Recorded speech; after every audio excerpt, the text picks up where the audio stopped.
Bismillahirrahmanirrahim. Assalamualaikum warahmatullahi wabarakatuh.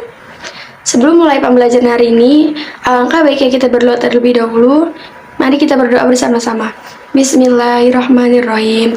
Raditu billahi robba bil islami dina wa bi Muhammadin nabiyya wa rasula. Rabbi zidni ilma warzuqni fahma. Amin.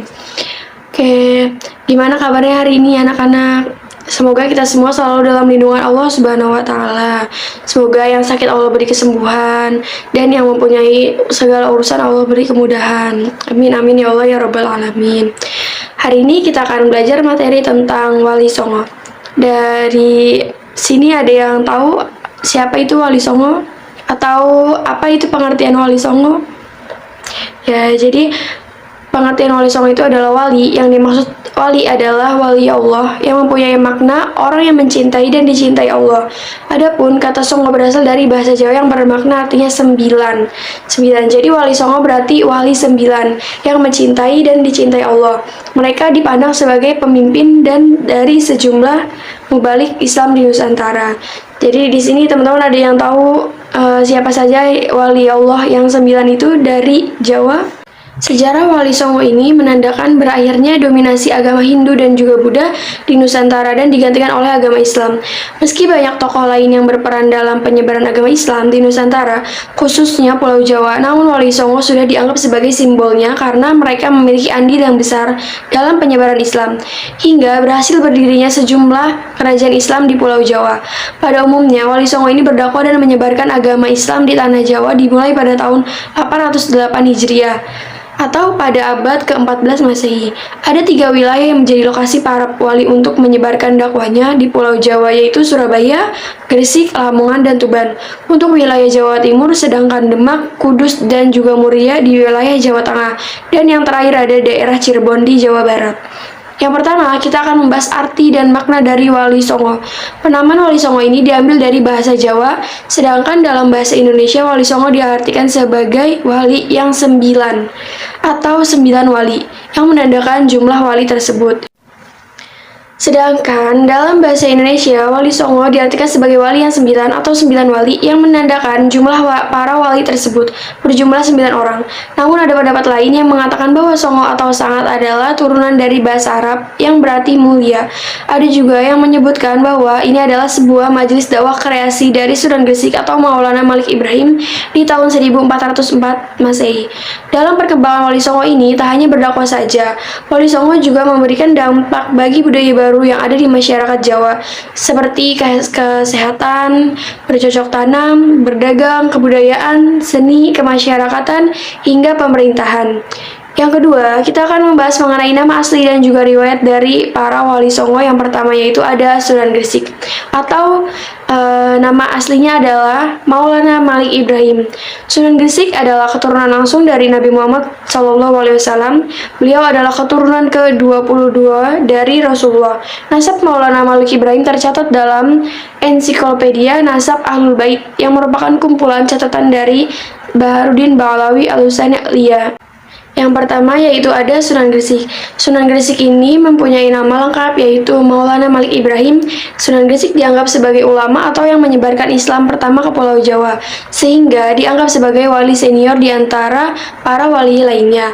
Maulana Malik Ibrahim meninggal pada 12 Rabiul Awal 882 Hijriah atau 8 April 1419. Jenazah beliau dimakamkan di Gapura Wetan, Gresik. Ia lahir di Samarkand, Uzbekistan. Sunan Gresik banyak sekali dianggap sebagai wali yang pertama kali menyebarkan Islam di Pulau Jawa. Selain berdakwah, beliau juga mengajarkan cara baru bercocok tanam untuk mengambil hati masyarakat. Kebanyakan yaitu mereka yang tersisih, yang pada akhirnya kekuasaan dari Majapahit karena krisis ekonomi dan juga perang saudara yang banyak membuat masyarakat Jawa pada saat itu menderita. Sunan Gresik membangun padepokan sebagai tempat menimba ilmu agama di lereng Gresik untuk mendapat hati masyarakat sebagai pelengkap. Ia juga membangun masjid-masjid ini. Masjid yang dibangun oleh Sunan Gresik yaitu bernama Masjid Jami Gresik. Sunan Gresik ini wafat pada tahun 1492 dan dimakamkan di Desa Gapura Wetan, Gresik, Jawa. Di Wetan, Gresik, Jawa Timur. Yang kedua yaitu ada Sunan Ampel atau Raden Rahmat. Riwayat mengatakan bahwa Sunan Ampel adalah anak dari Ibrahim Zainul Al-Akbar.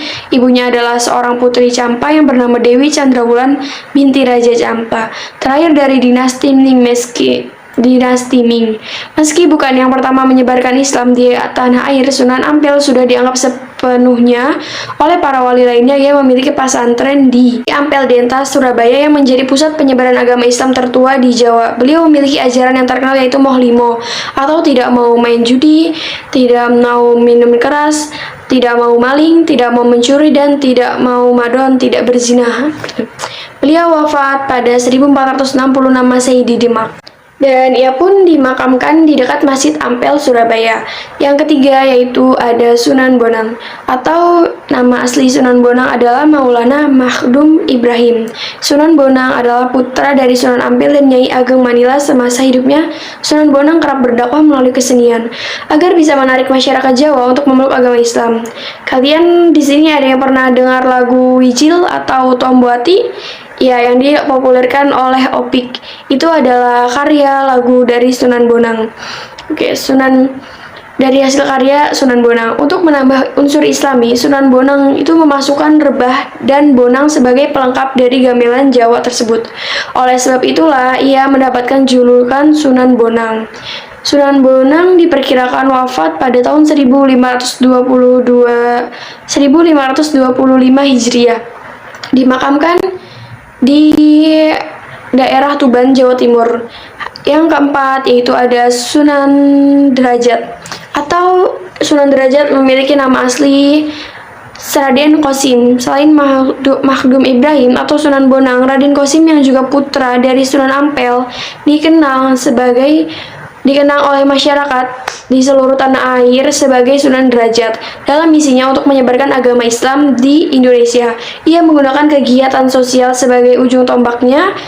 Ia merupakan orang yang mempelopori penyantunan anak yatim dan juga orang sakit. Selain itu, Sunan Derajat banyak sekali berdakwah kepada masyarakat umum. Ia sangatlah mengedepankan sikap dermawan dan kerja kerasnya. Dan Sunan Derajat ini juga meningkatkan kemakmuran rakyat sebagai pengalaman agama Islam. Sunan Derajat memiliki banyak peninggalan seperti pesantren Sunan Derajat di Desa Derajat, Pacitan, dan juga Lamongan. Ia juga meninggalkan gamelan Singo Mengkok, alat musik yang sering ia mainkan. Kini gamelan tersebut disimpan di Museum Daerah Sunan Derajat, Lamongan. Nah, yang kelima ada Sunan Kudus. Sunan Kudus memiliki nama asli yaitu Ja'far Shodiq. Sunan Kudus memiliki nama lengkap Ja'far Shodiq. Beliau adalah cucu dari Sunan Ampel. Dan Sunan Kudus mengandung bersama Syarifah Ruhil berbeda dibandingkan dengan Wali Songo sebelumnya yang pada umumnya langsung menyentuh masyarakat umum untuk menyebarkan agama Islam. Sunan Kudus memiliki andil yang besar dalam pemerintahan Kesultanan Demak. Perannya adalah sebagai panglima perang penasihat atau Sultan Demak. Salah satu peninggalan Sunan Kudus yang terkenal hingga saat ini adalah Masjid Menara Kudus. Masjid ini memiliki keunikan karena arsitekturnya bergaya campuran Hindu dan juga Islam. Sunan Kudus banyak dipercaya oleh masyarakat Islami. Wafat pada 5 Mei tahun 1550 di Kudus dan dimakamkan di sana. Yang keenam yaitu ada Sunan Giri yang mempunyai nama aslinya yaitu Raden Paku atau Ainul Yakin. Sunan Giri adalah keturunan langsung dari Maulana Ishak dan keturunan ke-23 dari Nabi Muhammad SAW. Selama hidupnya, ia menimba ilmu Islam dari Sunan Ampel dan bersahabat dengan Sunan Bonang.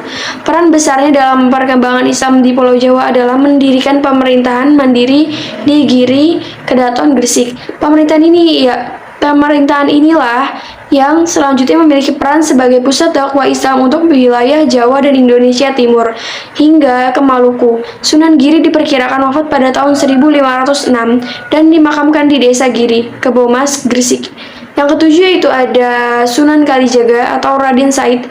Raden Said atau Sunan Kalijaga adalah anak dari Adipati Tuban yang bernama Tumenggung Wilatikta atau Raden Sahur. Beliau lahir pada tahun 1455.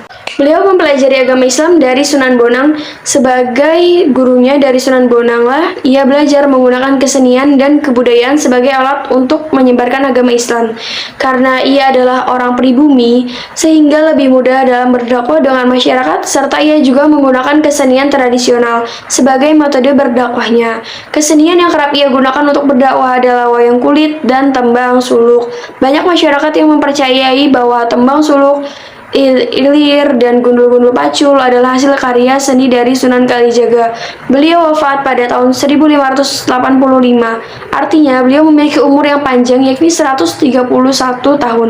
Ia dimakamkan di Kadilangu, Kota Demak, Jawa Tengah. Yang ke-8 adalah Sunan Muria atau Raden Umar Said.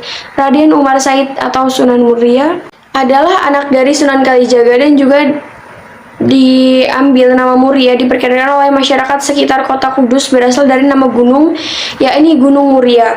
Gunung Muria itulah tepat di mana kini Sunan Muria dimakamkan. Dakwah Sunan Muria ini pada umumnya mengambil metode yang digunakan oleh ayahnya, yaitu Sunan Kalijaga, yakni menggunakan kesenian. Namun Sunan Muria lebih senang tinggal jauh dari hiruk pikuk kota dan tinggal di daerah terpencil untuk menyebarkan agama Islam. Ia juga turut mengajarkan cara bercocok tanam, jual beli, dan melaut kepada rakyat jelata.